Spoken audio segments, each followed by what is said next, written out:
Okay, on to introducing our first speaker, which is Dr. Chris Cubitt. Chris currently leads the Basin Prospectivity team within the Geological Survey of South Australia. He has more than 2 decades of industry experience in reservoir and regional geology, working basins worldwide. In 2021, he joined Geoscience Australia's offshore Otway team as a senior basin analyst, and today we'll be delivering insights on the onshore Otway Basin. Welcome, Chris.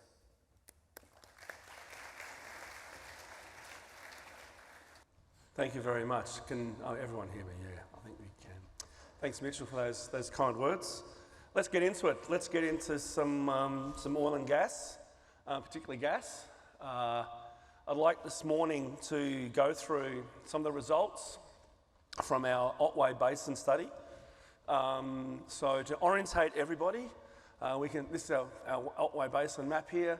So we have Mount Gambier, we have Robe, we have Penola here. This map is not just a location map. This map is actually the sum total of this project. So to explain, so what you're looking at is billion cubic feet of gas expelled from our source rocks over kilometres squared. So the hot colours, there's more gas expelled. The cooler colours, less. So we have here in the Penola Trough, this is where the exploitation of gas has occurred since the late 1980s, supplying local industries and Adelaide. What you want to also take note of is look at our similar expulsion characteristics here in the Tantanoola Trough. You'll hear me say that word a few times this morning. And up here in the Robe Trough. These are new results. These are exciting results. These are expulsion characteristics we haven't seen or modelled before. So what I'd like to do this morning is go through the process, the geology processes, and how we came to this map. All right.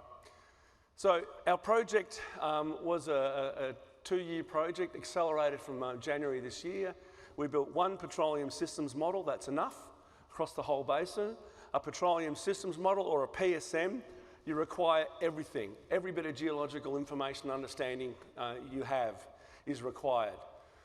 Our aim was to make expulsion maps per key interval, so per key source rock interval. I'll go through them later. We have to have a stratigraphic framework. We had about 80 wells, which is not much. It's manageable, so that was fantastic. And we used a new approach here from the mining industry, borrowed from the mining industry. 7,900 kilometres of 2D seismic, and people in the room who have done seismic interpretation will know that that's a lot, and that was done in 4 months.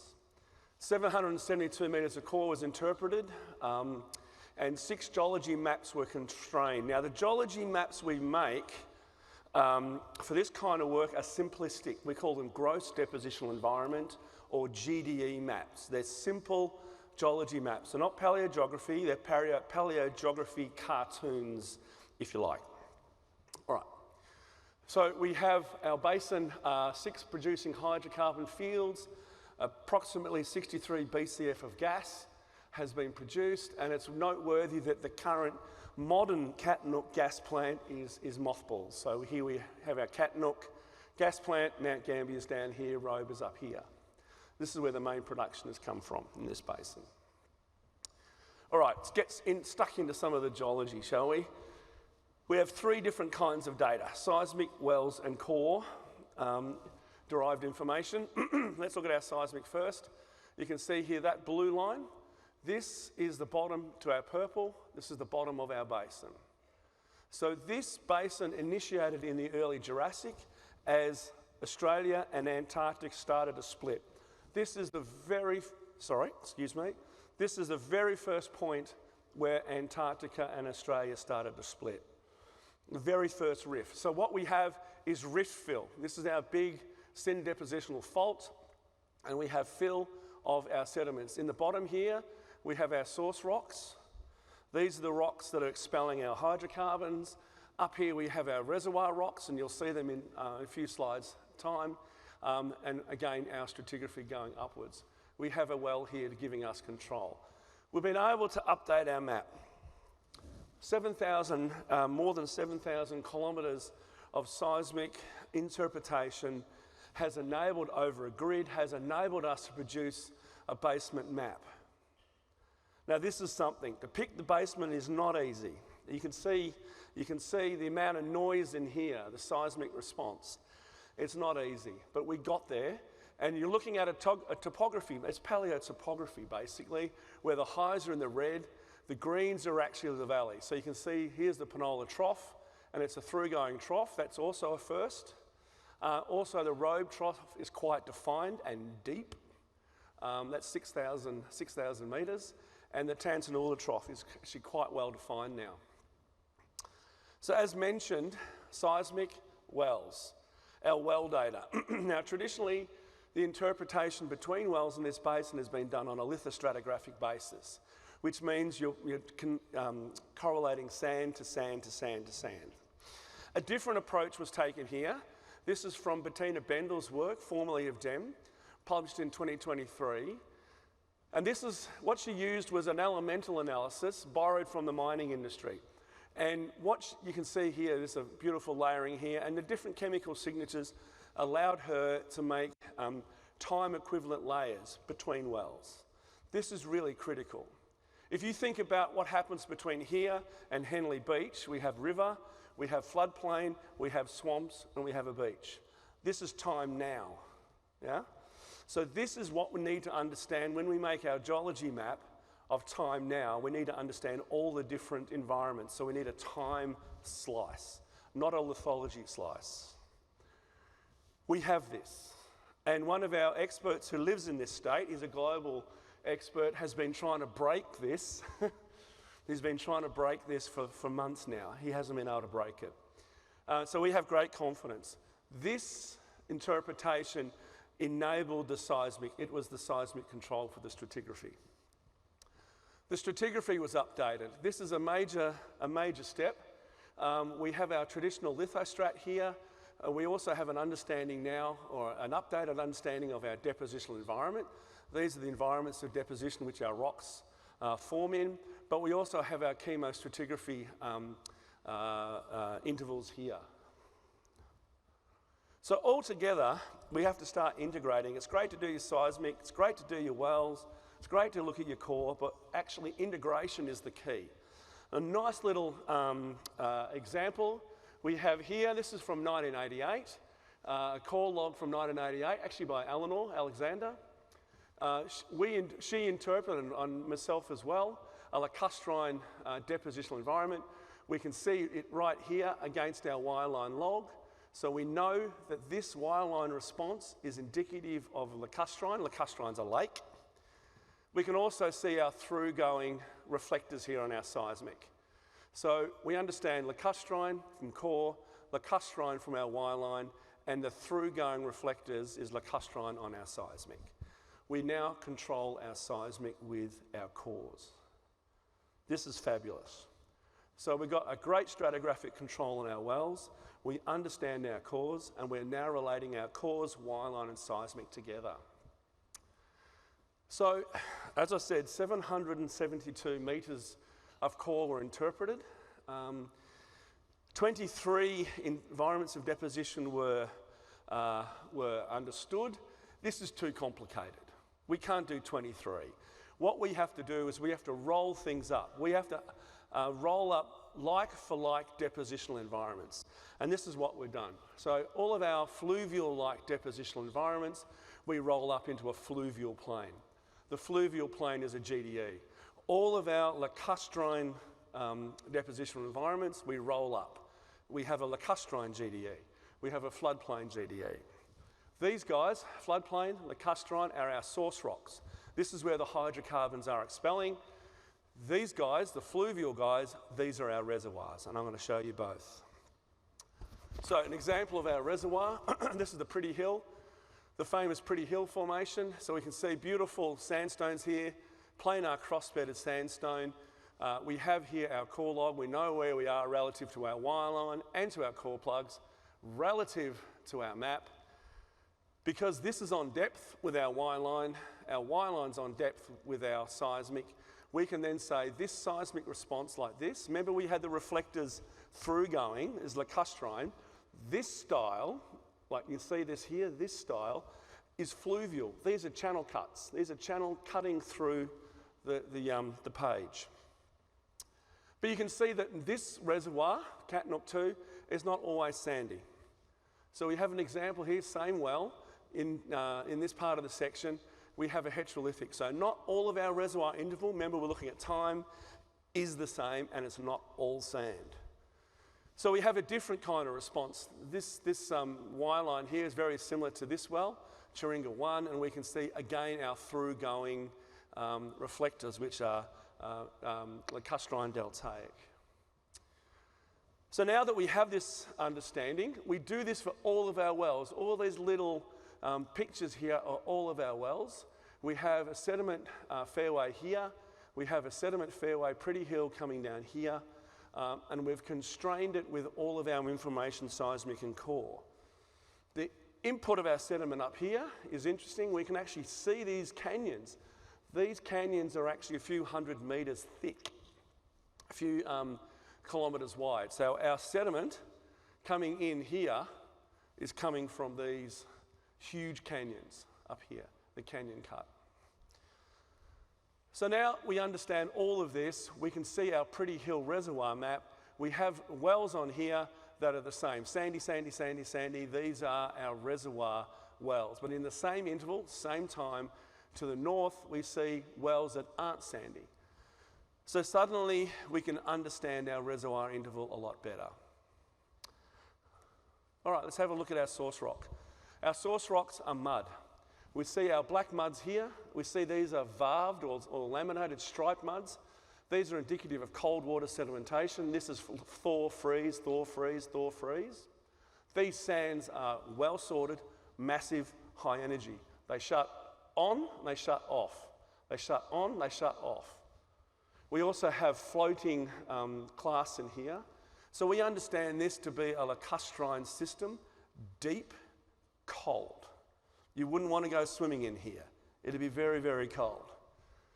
What we also understand, this kind of on-off relationship between the muds and sands, they are deposited in a turbidite system. We've seen this in 3 other cores, Sawpit 2, Jolly 1. So we actually have deep lacustrine, deep lake turbidites, which are rocks that flow under the water and settle on the bottom. We see this again on our seismic. So when we train our seismic, the core was interpreted first, then we looked at the seismic, and we can see the channels coming in here, and here is the cut from our turbidite. It cuts and fills, spills over into the basin proper. With this understanding across the whole of our basin, we can start pulling together our geological concepts. This 3D cartoon showing our rift valley, our deep lake filling this valley space, and these big fans underneath the water. So now that we understand our geology, we always look for the modern. Is this reasonable? Is this possible? Of course, we look to cold places in the world, and South Australia is not one of them. Iceland is. And here we have a map. Here we have a lake in Iceland, very cold lake. Here's our rift. Our rifting faults in here, our sediments coming in. This would be an analogue for our turbidite systems. I'd also say I'm not sure if I'd want to put a house there. I'm not sure if that's a good thing. But our analogue would suggest that we have a reasonable geological concept. So now that we have that, now that we have a reasonable geological concept, we can start modelling our source rock. So we've talked about our reservoir, we understand our reservoir. We understand our reservoir distribution, or not. Now let's understand our source rock. We have an idea of the depositional system. We also, because of our seismic, we have an understanding of the distribution of our turbidite source rock interval, and this is it here. This is the distribution of our turbidite McKecken sandstone interval. Other things we need to know to understand our expulsion of hydrocarbons. We need to understand the organic maturity in our source rocks. We also need to understand the organic type, and we do see algal types of source in here. We also see high total organic carbons, up to 10%. They are world-class TOC values in these rocks. We also need to understand time and pressure to make our expulsion maps. So once we have an understanding of our source rocks, and we're going to pick on the McKecken, because it's one of our thickest intervals. We understand our temperature from this interval across our wells. We understand our organic matter maturity, again from all of our wells, and you can see it's a robust data set. We understand the pressure as well, and when we combine this together, we produce a 1D model. And we can see here, this is time, depth, and our colours are from cold to hot, and our gas window is roughly down here. So we know in this well, in our source rocks, these are our lacustrine turbidite source rocks with high TOCs, algal matter, we are producing gas. We've done this in this particular well. This is Hasselgrove 2. We've done it for all these other wells in our basin. And now we can actually put together a three-dimensional model of expulsion, combining all these elements. We have here our vitrinite reflectance. This is our organic maturity in 3 dimensions across the whole basin. From this, we can now produce our expulsion understanding, and here it is. So this is the expulsion for the McKecken, our turbidite sand interval. We can see here the Penola Trough. This is our producing interval since the 1980s, and you can see billion cubic feet per kilometre squared. The characteristics here of a known producing area at Penola, we see here up in the Robe Trough as well. It's quite the result. This is a robust model that is based on integrated geology concepts and data. Let's have another look at another interval. Let's have a look at the Lera. This is further up the section. Again, we see expulsion characteristics similar to that we see in the Penola Trough here. So when we combine all of our source rock expulsion models, we create this map. And this is the map that I showed you at the beginning of my talk. So here's our Penola Trough, here's our Tantanoola, and here is our Robe. So in summary, we still think there's potential in the Penola. We think that play hasn't been done. But we are really encouraged by the Tantanoola Trough and the Robe Trough, and we think there's significant gas expulsion that has been unexplored in this basin. And I'll also point out the acreage position here. So this is the acreage, currently held acreage in this basin.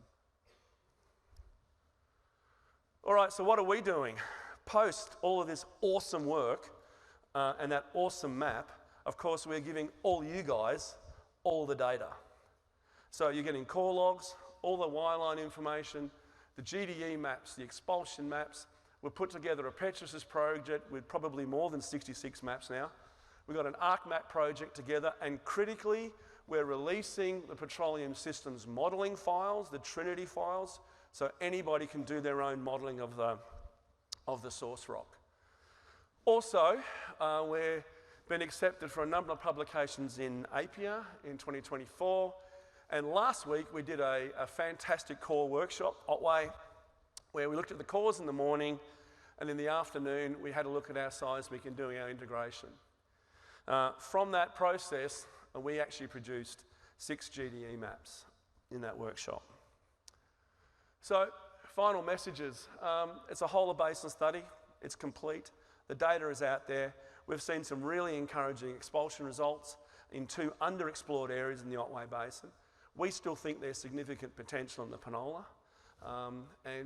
Yeah, we'd like to see people use this data and come up with opinions. I'm happy to answer any questions later, but my final slide is a really important one. This work was done by many people over the years, and it's only because of these people that this work could be done, and particularly the accelerated since January. It's been a hell of an effort to get all this done in the space of 7 months. So thanks to the team, and thank you for coming and listening to some petroleum geology talk. Thank you.